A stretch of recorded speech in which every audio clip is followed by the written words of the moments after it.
ನಮಸ್ಕಾರ ಎಲ್ಲರಿಗೂ ವಿದ್ಯಾ ವ್ಲಾಗ್ಸ್ ಇನ್ ಕನ್ನಡ ಚಾನಲ್ಗೆ ಸ್ವಾಗತ. ರಂಜಾನ್ ಹಬ್ಬದ ಪ್ರಯುಕ್ತ ನಾನಿವತ್ತು ಮಟನ್ ಬಿರಿಯಾನಿನ ಹೇಗೆ ರೆಸ್ಟೋರೆಂಟ್ ಸ್ಟೈಲಲ್ಲಿ ಮಾಡ್ಬೋದು ಅನ್ನೋದನ್ನು ಈ ವಿಡಿಯೋ ಮುಖಾಂತರ ನಿಮ್ಮೆಲ್ಲರ ಹತ್ರ ಶೇರ್ ಮಾಡ್ಕೊಳ್ತಾ ಇದ್ದೀನಿ. ನಾನು ಈ ವಿಡಿಯೋನಲ್ಲಿ ಒಂದಷ್ಟು ಸೀಕ್ರೆಟ್ ಇಂಗ್ರೀಡಿಯೆಂಟ್ಸ್ ನಿಮ್ಮ ಜೊತೆ ಶೇರ್ ಮಾಡ್ಕೊಳ್ತೀನಿ. ಏನೇನು ಆ ಸೀಕ್ರೆಟ್ ಇಂಗ್ರೀಡಿಯೆಂಟ್ಸ್ ಅಂತ ತಿಳ್ಕೊಳ್ಬೇಕು ಅಂತಂದರೆ ನೀವು ಈ ವಿಡಿಯೋನ ಸ್ಕಿಪ್ ಮಾಡ್ದಿರ ನೋಡಬೇಕಾಗತ್ತೆ. ಸ್ಕಿಪ್ ಮಾಡಿದ್ರಿ ಅಂದರೆ ಮಿಸ್ ಮಾಡ್ಕೊಳ್ತೀರ. ಸೊ ನಾನಿವಾಗ ಮೊದಲಿಗೆ ಮಟನ್ನ ಮ್ಯಾರಿನೇಷನ್ ಮಾಡ್ಕೊಳ್ತೀನಿ. ಮಟನ್ ಮ್ಯಾರಿನೇಷನ್ ಮಾಡ್ಕೊಳ್ಳೋದಕ್ಕೆ ನಾನು ಒಂದಷ್ಟು ಇಂಗ್ರೀಡಿಯೆಂಟ್ಸ್ ಎಲ್ಲ ರೆಡಿ ಇಟ್ಕೊಂಡ್ಬಿಟ್ಟಿದ್ದೀನಿ. ನೋಡಿ, ಇಲ್ಲೆಲ್ಲ ರೆಡಿ ಇದೆ. ಏನೇನು ಅಂತ ಅನ್ನೋದನ್ನು ನಾನು ಎಕ್ಸ್ಪ್ಲೇನ್ ಮಾಡ್ತೀನಿ. ಮೊದಲನೇದಾಗಿ ನಾನಿಲ್ಲಿ ಮಟನ್ ತೊಗೊಂಡಿದ್ದೀನಿ. ಮಟನ್ ಇಲ್ಲಿ ಒಂದು ಅರ್ಧ ಕೆಜಿಗಿಂತ ಒಂದು ಸ್ವಲ್ಪ ಜಾಸ್ತಿ ಇದೆ. ಒಂದು 3 ಈರುಳ್ಳಿನ ಗೋಲ್ಡನ್ ಕ್ರಿಸ್ಪಿಯಾಗಿ ಫ್ರೈ ಮಾಡಿ ಇಟ್ಕೊಂಡಿದ್ದೀನಿ. ಹಾಗೆ ಈ ಪ್ಲೇಟಲ್ಲಿ ನೋಡಿ ಪುದೀನ ತೊಗೊಂಡಿದ್ದೀನಿ. ಫ್ರೆಶ್ ಪುದೀನ ತೊಗೊಳ್ಳಿ, ತುಂಬ ಚೆನ್ನಾಗಿರುತ್ತೆ ಫ್ಲೇವರ್. 1 ಹಿಡಿಯಷ್ಟು ಸಾಕಾಗುತ್ತೆ. ಹಾಗೆ ಇಲ್ಲೊಂದು 3 ಹಸಿಮೆಣಸಿನ್ಕಾಯಿ ಸಣ್ಣಕ್ಕೆ ಹೆಚ್ಚಿಟ್ಕೊಂಡಿದ್ದೀನಿ. ಪಪ್ಪಾಯ ಪೇಸ್ಟ್ ತೊಗೊಂಡಿದ್ದೀನಿ. ಹಾಗೆ ಒಂದು ಸ್ವಲ್ಪ ಕೊತ್ತಂಬರಿ ಸೊಪ್ಪು ತೊಗೊಂಡಿದ್ದೀನಿ. ಪಪ್ಪಾಯ ಪೇಸ್ಟ್ ತೊಗೊಂಡಿದ್ದೀನಿ ಅಂತ ನೋಡಿದ ತಕ್ಷಣ ತುಂಬ ಜನಕ್ಕೆ ಇಲ್ಲಿ ಶಾಕ್ ಆಗಿರುತ್ತೆ, ಏನಕ್ಕೆ ಪಪ್ಪಾಯ ಪೇಸ್ಟ್ ಅಂತ ಅಂದ್ಬಿಟ್ಟು. ನಾನು ಅದನ್ನೆಲ್ಲ ಪೂರ್ತಿಯಾಗಿ ಎಕ್ಸ್ಪ್ಲೇನ್ ಮಾಡ್ತೀನಿ. ನೋಡಿ, ಈ ಥರ ಅರ್ಧಕ್ಕೆ ಸೀಳೆ ಮಾಡ್ಕೊಂಡಿದ್ರೆ ನಿಮಗೆ ಗೊತ್ತಾಗ್ತಾ ಇದೆ. ತುಂಬ ರಾ ಪಪ್ಪಾಯ ಇದು. ಇದರಲ್ಲಿ ಒಂದು 1/4 ಭಾಗ ಅಥವಾ 1-2 ಪೀಸ್ ಅಷ್ಟನ್ನು ಕಟ್ ಮಾಡಿ ಪೇಸ್ಟ್ ಮಾಡಿ ಇಟ್ಕೊಂಡಿರೋಂಥ ಪಪ್ಪಾಯ ಪೇಸ್ಟ್ ಇದು. ಹಾಗೆ ಇಲ್ಲಿ ಒಂದಷ್ಟು ಡ್ರೈ ಪೌಡರ್ಗಳನ್ನ ರೆಡಿ ಮಾಡಿ ಇಟ್ಕೊಂಡಿದ್ದೀನಿ. ಏನೇನು ತೊಗೊಂಡಿದ್ದೀನಿ ಅಂತ ಅನ್ನೋದನ್ನು ಹೇಳ್ತೀನಿ. ಉಪ್ಪು ರುಚಿಗೆ ತಕ್ಕಷ್ಟು, ಅರ್ಧ ಚಮಚದಷ್ಟು ಪೆಪ್ಪರ್ ಪೌಡರ್, ಧನಿಯಾ ಪುಡಿ 1 ಚಮಚ, 3 ಚಮಚದಷ್ಟು ಶುಂಠಿ ಬೆಳ್ಳುಳ್ಳಿ ಪೇಸ್ಟು, 1 ಚಮಚದಷ್ಟು ಗರಂ ಮಸಾಲ, ಅರ್ಧ ಚಮಚದಷ್ಟು ಅರಿಶಿಣದ ಪುಡಿ, 1 ಚಮಚದಷ್ಟು ಖಾರದ ಪುಡಿ, ಹಾಗೆ ಅರ್ಧ ಚಮಚದಷ್ಟು ಜೀರಾ ಪೌಡರ್. ನಾನಿಲ್ಲಿ ಶುಂಠಿ ಬೆಳ್ಳುಳ್ಳಿ ಪೇಸ್ಟಿಂದ ಹಿಡಿದು ಧನಿಯಾ ಪುಡಿ, ಅರಿಶಿಣದ ಪುಡಿ, ಖಾರದ ಪುಡಿ ಎಲ್ಲನೂ ಚೆನ್ನಾಗಿ ರೋಸ್ಟ್ ಮಾಡಿಬಿಟ್ಟು ಮನೆಯಲ್ಲೇ ಪುಡಿ ಮಾಡಿ ಇಟ್ಕೊಂಡಿರೋದು. ಈ ರೀತಿ ಮನೆಯಲ್ಲೇ ನೀವು ರೆಡಿ ಮಾಡಿ ಇಟ್ಕೊಂಡ್ಬಿಟ್ರೆ ಫ್ಲೇವರ್ ತುಂಬ ಚೆನ್ನಾಗಿರುತ್ತೆ, ಫ್ರೆಶ್ ಆಗೂ ಸಹ ಇರುತ್ತೆ. ಹಾಗೆ ನಾನಿಲ್ಲಿ 3 ಚಮಚದಷ್ಟು ಎಣ್ಣೆನ ಯೂಸ್ ಮಾಡ್ಕೊಳ್ತಾ ಇದ್ದೀನಿ. ಇದೇ ಎಣ್ಣೆನಲ್ಲೇ ನಾನು ಈರುಳ್ಳಿನ ಫ್ರೈ ಮಾಡ್ಕೊಂಡಿರೋದು, ಅದನ್ನೇ ಎತ್ತಿಟ್ಕೊಂಡು ಮ್ಯಾರಿನೇಷನ್ಗೆ ಅದನ್ನೇ ಯೂಸ್ ಮಾಡ್ಕೊಳ್ತಾ ಇದ್ದೀನಿ. ಇದಲ್ದಿರ ಇನ್ನಷ್ಟು ಇಂಗ್ರೀಡಿಯೆಂಟ್ಸ್ನ ನಾನು ಮ್ಯಾರಿನೇಷನ್ಗೆ ಯೂಸ್ ಮಾಡಿದ್ದೀನಿ. ಹಾಗೆ ಮಿಕ್ಸ್ ಮಾಡ್ತಾ ಹೇಳ್ಕೊಂಡು ಹೋಗ್ತೀನಿ. ಈಗ ಇಲ್ಲಿ ಮೊದಲನೇದಾಗಿ ನಾನು ಕ್ರಿಸ್ಪಾಗಿ ಫ್ರೈ ಮಾಡಿಟ್ಟಿರೋಂಥ ಈರುಳ್ಳಿನ ಹಾಕ್ಕೊಳ್ತಾ ಇದ್ದೀನಿ. ಈರುಳ್ಳಿ ಯಾವಾಗಲೂ ಅರ್ಧದಷ್ಟು, ಮಟನ್ನಲ್ಲಿ ಅರ್ಧ ಇರಬೇಕಾಗತ್ತೆ, ಆವಾಗಲೇ ತುಂಬ ಚೆನ್ನಾಗಿರುತ್ತೆ ಟೇಸ್ಟು. ನೆಕ್ಸ್ಟ್ ಪಪ್ಪಾಯ ಪೇಸ್ಟ್ನ ಹಾಕ್ಕೊಳ್ತಾ ಇದ್ದೀನಿ. ಇಲ್ಲೊಂದು 3 ಚಮಚದಷ್ಟು ಪಪ್ಪಾಯ ಪೇಸ್ಟ್ ಇದೆ. ನೋಡಿ, ಈ ರೀತಿ ತುಂಬ ನೈಸಾಗಿ ಆಗಬೇಕು ಅಂತೇನಿಲ್ಲ, ಅಲ್ಲಲ್ಲಿ ಸ್ವಲ್ಪ ತರಿ ಇದ್ರೂ ನಡೆಯುತ್ತೆ. ಪ್ರೆಗ್ನೆಂಟ್ ಲೇಡೀಸ್ ಇತ್ತು ಅಂದರೆ ನೀವು ಇದನ್ನು ಅವಾಯ್ಡ್ ಮಾಡಿ, ರಾ ಪಪ್ಪಾಯ ಇರೋದಕ್ಕೋಸ್ಕರ. ಈಗ ಹಸಿಮೆಣ್ಸಿನ್ಕಾಯಿ ತುಂಬ ಸಣ್ಣಕ್ಕೆ ಹೆಚ್ಚಿಟ್ಟಿರೋಂಥ ಹಸಿಮೆಣ್ಸಿನ್ಕಾಯಿ ಹಾಕ್ಕೊಳ್ತಾ ಇದ್ದೀನಿ. ಹಾಗೆ ಪುದೀನ ಸೊಪ್ಪು ಮತ್ತು ಕೊತ್ತಂಬರಿ ಸೊಪ್ಪು ಹಾಕ್ಕೊಳ್ತೀನಿ.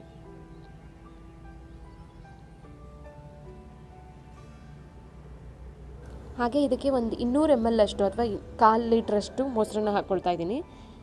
ಹಾಗೆ ಇಲ್ಲಿ ನಾನು ರೆಡಿ ಮಾಡಿ ಇಟ್ಕೊಂಡಿದ್ದಂಥ ಗರಂ ಮಸಾಲ ಮತ್ತು ಅರಿಶಿಣದ ಪುಡಿ, ಜೀರಿಗೆ ಪುಡಿ ಎಲ್ಲ ಡ್ರೈ ಪೌಡರ್ಗಳನ್ನು ಇವಾಗ ಹಾಕ್ಕೊಳ್ಬೇಕಾಗತ್ತೆ. ನಾನಿಲ್ಲಿ ಇವಾಗ ಜೀರಿಗೆ ಪುಡಿನ ಹಾಕ್ಕೊಳ್ತಾ ಇದ್ದೀನಿ. ಧನಿಯಾ ಪುಡಿ ಮತ್ತು ಮೆಣಸಿನ ಪುಡಿ ಹಾಕ್ಕೊಳ್ತಾ ಇದ್ದೀನಿ.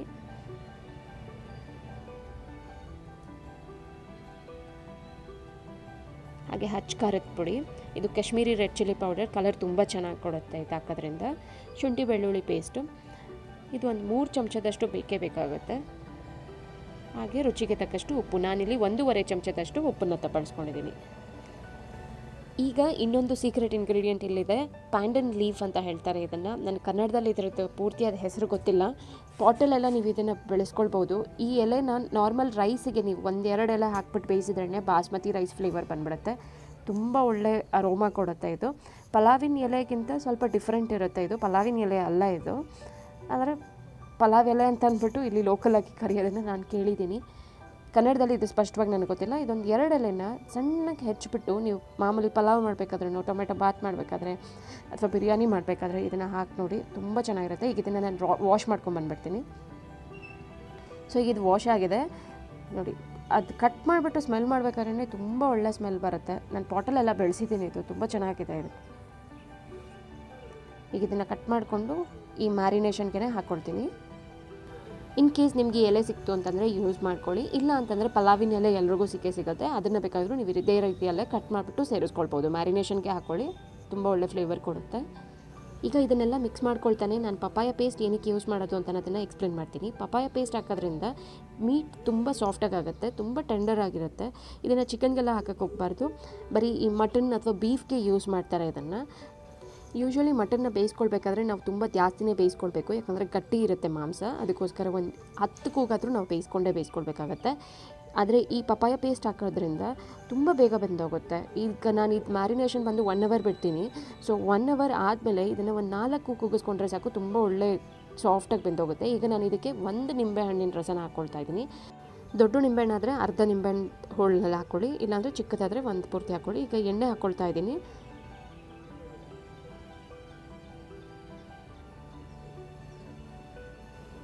ಎಲ್ಲನೂ ಇನ್ನೊಂದು ಸತಿ ನೀಟಾಗಿ ಮಿಕ್ಸ್ ಮಾಡಿಬಿಟ್ಟು ಇದನ್ನು ಕ್ಲೋಸ್ ಮಾಡಿಬಿಟ್ಟು ಮಿನಿಮಮ್ 1 ಅವರ್ ಆದರೂ ನೀವು ಇದನ್ನು ಮ್ಯಾರಿನೇಟ್ ಮಾಡಲೇಬೇಕಾಗತ್ತೆ.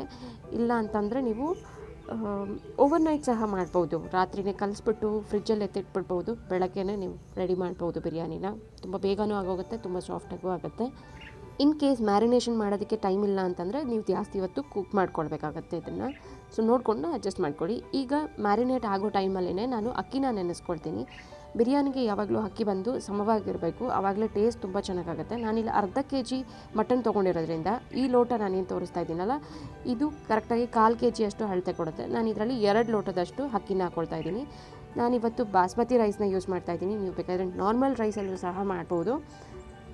ಬಾಸ್ಮತಿ ರೈಸಲ್ಲಿ ಅದರದೇ ಒಂದು ಅರೋಮಾ ಕೊಡುತ್ತೆ, ಸೊ ತುಂಬ ಚೆನ್ನಾಗಿರುತ್ತೆ.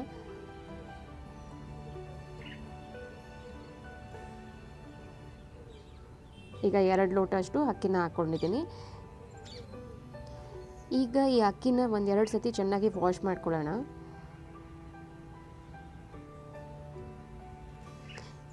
ಈಗ ನೋಡಿ, ವಾಶ್ ಮಾಡಿಟ್ಟಿರುವಂಥ ಅಕ್ಕಿಗೆ ನಾನು ತುಂಬ ಜಾಸ್ತಿ ಪ್ರಮಾಣದಲ್ಲಿ ನೀರನ್ನು ಹಾಕ್ಕೊಂಡು ನೆನೆಸ್ಕೊಳ್ಬೇಕು. ಯಾಕಂದರೆ ಕಮ್ಮಿ ನೀರು ಹಾಕ್ಬಿಟ್ರೆ ಸ್ಟಾರ್ಚ್ನೆಸ್ ಅದರಲ್ಲೇ ಉಳ್ಕೊಳ್ಳುತ್ತೆ. ನೆನೆಸ್ಕೊಳ್ಳಿಲ್ಲ ಅಂದ್ರೂ ಸ್ಟಾರ್ಚ್ನೆಸ್ ಅದರಲ್ಲೇ ಇರುತ್ತೆ, ಮುದ್ದೆ ಆಗೋ ಚಾನ್ಸಸ್ ಇರುತ್ತೆ. ಸೊ ಅದಕ್ಕೆ ಜಾಸ್ತಿ ನೀರು ಹಾಕ್ಬಿಟ್ಟು ನಾವು ನೆನೆಸಿಟ್ಕೊಳ್ಳೋದ್ರಿಂದ ತುಂಬ ಉದ್ರಾಗಿ ಅಕ್ಕಿ ಬೆಂದೋಗುತ್ತೆ, ಸ್ಟಾರ್ಚ್ನೆಸ್ ಎಲ್ಲ ಕಮ್ಮಿ ಆಗೋಗುತ್ತೆ. ಈಗ ನೆನಿಲಿ ಮಿನಿಮಮ್ ಅಂದರೆ ಒಂದು ಅರ್ಧ ಗಂಟೆ ಆದರೂ ನೆನಿಬೇಕಾಗುತ್ತೆ ಇದನ್ನು. ಈಗ ನೆಕ್ಸ್ಟ್ ನಾನಿಲ್ಲಿ ಹಾಲನ್ನ ಬಿಸಿಗಿಟ್ಕೊಳ್ತಾ ಇದ್ದೀನಿ. ಹಾಲು ಒಂದು ಸ್ವಲ್ಪ ಬೆಚ್ಚಗಿಂತ ಒಂಚೂರು ಜಾಸ್ತಿ ಪ್ರಮಾಣದಲ್ಲಿ ಬಿಸಿ ಆದರೆ ಸಾಕು. ಈಗ ಬಿಸಿಯಾಗಿರೋಂಥ ಹಾಲಿಗೆ ನಾನು ಕೇಸರಿನ ಮಿಕ್ಸ್ ಮಾಡಿಕೊಂಡು ಅದನ್ನ ಹಾಗೆ ನೆನೆಯೋದಕ್ಕೆ ಬಿಟ್ಬಿಡೋಣ. ನಾನಿಲ್ಲಿ ಪ್ಯೂರ್ ಕಾಶ್ಮೀರಿ ಕೇಸರನ್ನ ಯೂಸ್ ಮಾಡ್ತಾ ಇರೋದು. ಇದು ಸ್ವಲ್ಪ ಕಾಸ್ಟ್ಲಿ, ಆದರೆ ಕಲರ್ ಮತ್ತು ಫ್ಲೇವರ್ ಎಲ್ಲ ತುಂಬ ಚೆನ್ನಾಗಿ ಕೊಡುತ್ತೆ.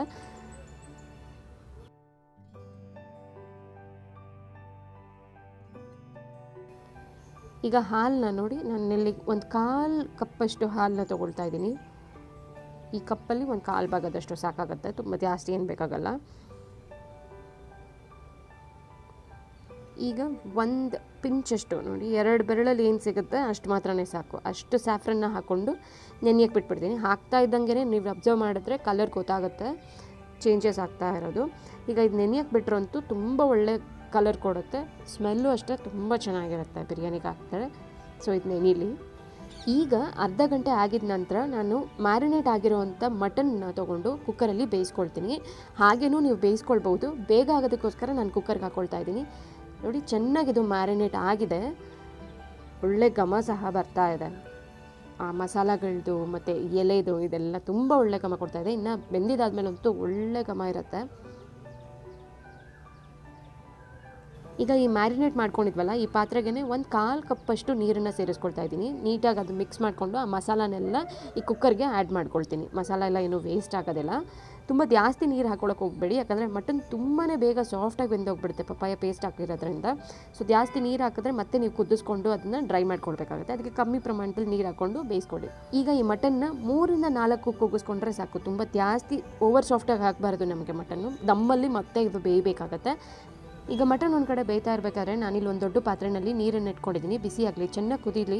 ಅಷ್ಟರಲ್ಲಿ ನಾನಿಲ್ಲಿ ಗರಂ ಮಸಾಲ ಏನೇನು ಯೂಸ್ ಮಾಡ್ಕೊಳ್ತೀನಿ ಅನ್ನೋದು ಹೇಳ್ತೀನಿ. ಏಲಕ್ಕಿ ಮತ್ತು ಬಡ ಇಲಾಚಿ, ಚಕ್ಕೆ 1-2 ಇಂಚಷ್ಟು, ಲವಂಗ, ಸೋಂಪು ಕಾಳು ಒಂದು ಅರ್ಧ ಚಮಚದಷ್ಟು, ಜೀರಿಗೆ ಒಂದು ಅರ್ಧ ಚಮಚದಷ್ಟು, ಪಲಾವಿನ ಎಲೆ ಒಂದು 3-4. ಇದಿಷ್ಟು ಒಳ್ಳೆ ಅರೋಮಾ ಕೊಡುತ್ತೆ. ಈಗ ಇದಿಷ್ಟು ಹೋಲ್ ಗರಂ ಮಸಾಲಗಳನ್ನ ನಾನು ನೀರಿಗೆ ಹಾಕ್ಕೊಳ್ತಾ ಇದ್ದೀನಿ. ನೀರು ಬಿಸಿ ಆದಮೇಲೆ ಇದನ್ನು ಹಾಕ್ಕೊಳ್ಳಿ, ಒಳ್ಳೆ ಫ್ಲೇವರ್ ಕೊಡುತ್ತೆ. ಈಗ ಇದಕ್ಕೆ ನೆನೆಸಿಟ್ಟಿದ್ದಂಥ ಅಕ್ಕಿನ ಹಾಕ್ಕೊಳ್ಳೋಣ. ನಾನು ಈ ನೀರನ್ನ ಪೂರ್ತಿಯಾಗಿ ಬಸ್ಕೊಂಡ್ಬಿಡ್ತೀನಿ. ಈಗ ನಾನು ನೀರನ್ನು ಬಸ್ಬಿಟ್ಟು ಅಕ್ಕಿನ ಇದಕ್ಕೆ ಸೇರಿಸ್ಕೊಳ್ತಾ ಇದ್ದೀನಿ. ಬಿಸಿ ಆದಮೇಲೆ ಅಕ್ಕಿನ ಸೇರಿಸ್ಕೊಳ್ಳಿ. ಈಗ ನಾನು ಇದಕ್ಕೆ ಒಂದು ಅರ್ಧ ಚಮಚದಷ್ಟು ಎಣ್ಣೆನ ಹಾಕ್ಕೊಳ್ತಾ ಇದ್ದೀನಿ. ಎಣ್ಣೆ ಹಾಕೋದ್ರಿಂದ ಅನ್ನ ತುಂಬ ಉದುರಾಗಿ ಇರುತ್ತೆ. ಈಗ ಈ ನೀರಿಗೆ ಬೇಕಾಗುವಷ್ಟು ಉಪ್ಪನ್ನು ನಾವು ಸೇರಿಸ್ಕೊಳ್ಳೋಣ. ಉಪ್ಪು ನೀವು ನೋಡ್ಕೊಂಡು ಹಾಕ್ಕೊಳ್ಳಿ, ಅಂದರೆ ನಮಗೆ ಸಮುದ್ರದ ನೀರಿನಷ್ಟೇ ಟೇಸ್ಟಾಗಿರಬೇಕಾಗತ್ತೆ ಈ ನೀರು, ಆ ಥರ ನೋಡಿಕೊಂಡು ನೀವು ಹಾಕ್ಕೊಳ್ಬೇಕು.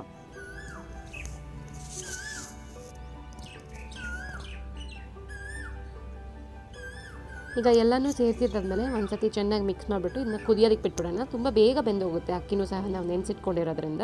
ಸೊ ಆಗಾಗ ಒಂದು ಸತಿ ನೋಡ್ಕೊಳ್ಳಿ ನೀವು. ಈಗ ನೀವು ನೋಡ್ತಾ ಇರ್ಬೋದು ಚೆನ್ನಾಗಿದು ಕುದೀತಾ ಇದೆ. ಅನ್ನ ಎಷ್ಟರ ಮಟ್ಟಿಗೆ ಬೆಂದಿದೆ ಅಂತ ನಾನು ತೋರಿಸ್ತೀನಿ ನಾನು.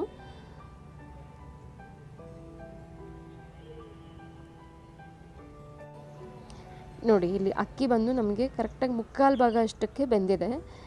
ಇಷ್ಟರ ಮಟ್ಟಿಗೆ ಆದರೆ ಸಾಕಾಗುತ್ತೆ, ತುಂಬ ಜಾಸ್ತಿ ಬೇಯಿಸ್ಕೊಳ್ಬಾರ್ದು. ಇಷ್ಟಾಗಿದ ತಕ್ಷಣ ಸ್ಟವ್ನ ಆಫ್ ಮಾಡ್ಕೊಂಡ್ಬಿಡೋಣ.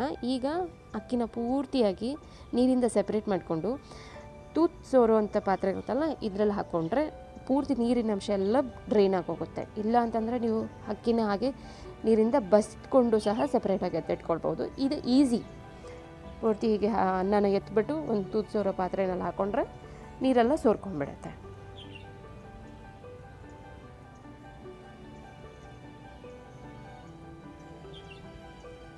ಈಗ ಇಲ್ಲಿ ನಾವು ಮಟನ್ನ ಬೇಯಕ್ಕೆ ಇಟ್ಟಿದ್ವಲ್ಲ, ಆ ಕುಕ್ಕರ್ ಸಹ ಆರಿದೆ ನೋಡಿ, ತುಂಬ ಒಳ್ಳೆ ಸ್ಮೆಲ್ ಬರ್ತಾ ಇದೆ.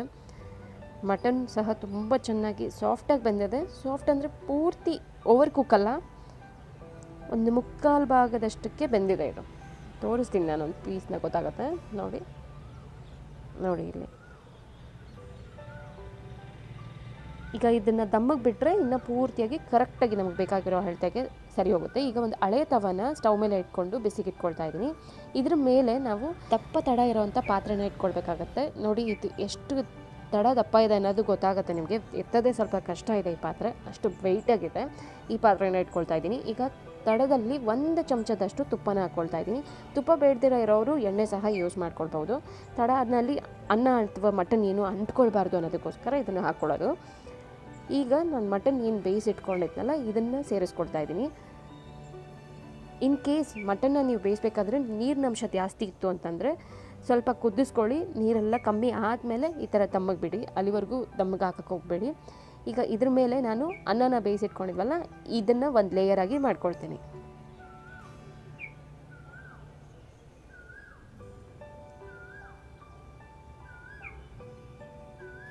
ಈಗ ನೆಕ್ಸ್ಟ್ ಇದ್ರ ಮೇಲೆ ನಾನು ಕ್ರಿಸ್ಪಿಯಾಗಿ ಫ್ರೈ ಮಾಡಿಟ್ಕೊಂಡಿದ್ದಂಥ ಈರುಳ್ಳಿನ ಹಾಕ್ಕೊಳ್ತಾ ಇದ್ದೀನಿ. ಒಳ್ಳೆ ಫ್ಲೇವರ್ ಕೊಡುತ್ತೆ.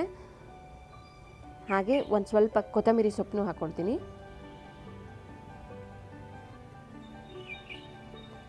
ಮತ್ತು ಒಂದು ಸ್ವಲ್ಪ ಪುದೀನ.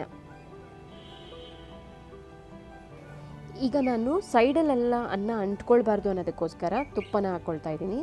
ಬೇಡ ಅಂದರೆ ಸ್ಕಿಪ್ ಸಹ ಮಾಡ್ಬೋದು ನೀವು. ಹಾಗೆ ಮಧ್ಯದಲ್ಲಿ ಸ್ವಲ್ಪ ತುಪ್ಪ ಹಾಕ್ಕೊಳ್ತಾ ಇದ್ದೀನಿ.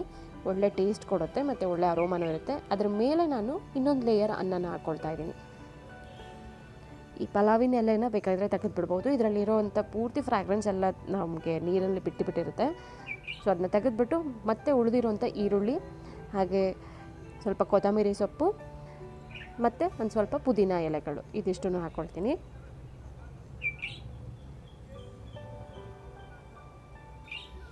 ನೋಡಿ ನಾನು ಆಗಲೇ ಹೇಳಿದ್ದೆ ಸ್ವಲ್ಪ ಹೊತ್ತು ನೆನೆಸ್ಬಿಟ್ಟು ಬಿಟ್ಟರೆ ಸಾಕು, ಕಲರ್ ತುಂಬ ಚೆನ್ನಾಗಿ ಬಿಡುತ್ತೆ ಅಂದ್ಬಿಟ್ಟು. ಈ ಕೇಸರಿ ಮತ್ತು ಹಾಲಿನ ಮಿಶ್ರಣದ್ದು ನೋಡಿ ತುಂಬ ಚೆನ್ನಾಗಿ ಕಲರ್ ಬಿಟ್ಟಿದೆ. ನಮ್ಮ ಬಿರಿಯಾನಿಗಂತೂ ಪರ್ಫೆಕ್ಟ್ ಕಲರ್ ಇರುತ್ತೆ. ಸೊ ಈಗ ಇದನ್ನು ನಾವು ಮೇಲ್ಗಡೆ ಹಾಗೆ ಒಂದು ಲೇಯರ್ ಆಗಿ ಹಾಕ್ಕೊಳ್ಳೋಣ.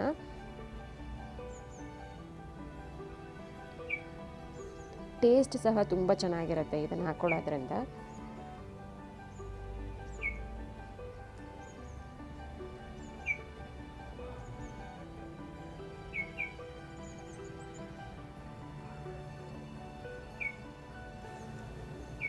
ಈಗ ಇದಿಷ್ಟನ್ನು ಹಾಕ್ಕೊಂಡಿದ್ದಾದಮೇಲೆ ಒಂದು ಕಾಟನ್ ಬಟ್ಟೆನ ಮೇಲೆ ಪಾತ್ರೆ ಮೇಲೆ ಮುಚ್ಚಿಬಿಡಿ. ನಾವು ದಮ್ಮಿಗೆ ಬಿಡಬೇಕಾದ್ರೆ ಅದ್ರ ಫ್ರಾಗ್ರೆನ್ಸ್ ಎಲ್ಲನೂ ಆಚೆ ಕಡೆ ಹೋಗಬಾರ್ದು. ಅದಕ್ಕೋಸ್ಕರ ನಾವು ಅದನ್ನು ಅಲ್ಲೇ ದಮ್ ಕಟ್ಟೋದಕ್ಕೆ ಒಂದು ಬಟ್ಟೆನ ಮುಚ್ಚಿಬಿಟ್ಟು ಅದ್ರ ಮೇಲೆ ನಾವು ಮುಚ್ಚಳನ ಮುಚ್ಚಬೇಕಾಗತ್ತೆ. ಆವಾಗ ಫ್ರಾಗ್ರೆನ್ಸ್ ಎಲ್ಲ ಆಚೆ ಕಡೆ ಬರೋದಿಲ್ಲ, ಅಲ್ಲೇ ದಮ್ಮಾಗಿರುತ್ತೆ ಅದು. ಬಟ್ ಬಿ ಕೇರ್ಫುಲ್, ಏನಂದರೆ ಬಟ್ಟೆನ ಬೆಂಕಿಗೆ ತಾಕೋ ಹಾಗೆ ಬಿಡಬೇಡಿ. ನನಗಿದು ಮಾಡಿ ಅಭ್ಯಾಸ ಇದೆ, ಸೊ ನಾನು ಹುಷಾರಾಗಿ ಇದನ್ನು ನೋಡಿಕೊಂಡು ಮಾಡ್ಕೊಳ್ತಾ ಇದ್ದೀನಿ. ಎಕ್ಸ್ಟ್ರಾ ಇರೋ ಬಟ್ಟೆನ ಮೇಲೆ ಈ ರೀತಿ ಸ್ಪ್ರೆಡ್ ಮಾಡಿಕೊಂಡ್ರೆ ಸರಿ ಹೋಗುತ್ತೆ. ಇನ್ ಕೇಸ್ ನಿಮಗೆ ಇದಿಷ್ಟೊಂದು ರಿಸ್ಕ್ ತೊಗೊಳ್ಳೋದು ಬೇಡ ಅಂತ ಅನ್ಸಿದ್ರೆ ನೀವು ಗೋಧಿ ಹಿಟ್ಟಲ್ಲೂ ಸಹ ನೀವು ಸೀಲ್ ಮಾಡ್ಕೋಬಹುದು, ಅದರಲ್ಲೂ ತುಂಬ ಚೆನ್ನಾಗಿ. ಅರ್ಧ ಗಂಟೆ ದಮ್ಮಿಗೆ ಬಿಟ್ಟಿದ್ದಾದ್ಮೇಲೆ ನೋಡೋಣ ಹೇಗಾಗಿದೆ ಅಂತಂದ್ಬಿಟ್ಟು ನಾನು ಇವಾಗ ಇದನ್ನ ಓಪನ್ ಮಾಡ್ತಾ ಇದ್ದೀನಿ. ಓಪನ್ ಮಾಡ್ತಾ ಇದ್ದಂಗೆ ತುಂಬ ಒಳ್ಳೆ ಘಮ ಕೊಡ್ತಾ ಇದೆ. ನಾನು ತೋರಿಸ್ತೀನಿ ಡೀಟೇಲಾಗಿ ಹೇಗಾಗಿದೆ ಅಂತ ಅನ್ನೋದನ್ನು. ನೋಡಿ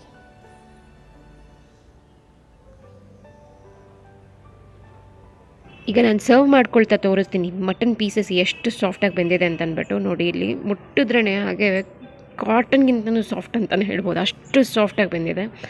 ತುಂಬ ಒಳ್ಳೆ ಸ್ಮೆಲ್ಲಿದೆ, ಒಳ್ಳೆ ರುಚಿನೂ ಸಹ ಇದೆ. ನೀವು ಟ್ರೈ ಮಾಡಿ ಮನೆಯಲ್ಲಿ, ಹೇಗಾಯಿತು ಅಂತ ಅನ್ನೋದನ್ನು ಕಾಮೆಂಟ್ ಸೆಕ್ಷನ್ ಮುಖಾಂತರ ತಿಳಿಸಿ ನನಗೆ. ಇಷ್ಟ ಆಯಿತು ಅಂತಂದರೆ ಲೈಕ್ ಮಾಡಿ, ಹಾಗೆ ನಿಮ್ಮ ಫ್ರೆಂಡ್ಸ್ ಜೊತೆ ಶೇರ್ ಮಾಡಿ. ನನ್ನ ಎಲ್ಲ ಮುಸ್ಲಿಂ ಫ್ರೆಂಡ್ಸ್ಗೂ ರಂಜಾನ್ ಹಬ್ಬದ ಹಾರ್ದಿಕ ಶುಭಾಶಯಗಳನ್ನು ತಿಳಿಸ್ತಾ ಈ ವಿಡಿಯೋನ ಇಲ್ಲಿಗೆ ಎಂಡ್ ಮಾಡ್ತಾ ಇದ್ದೀನಿ. ಮತ್ತೆ ಸಿಗ್ತೀನಿ ಇನ್ನೊಂದು ವಿಡಿಯೋನಲ್ಲಿ. Thanks for watching.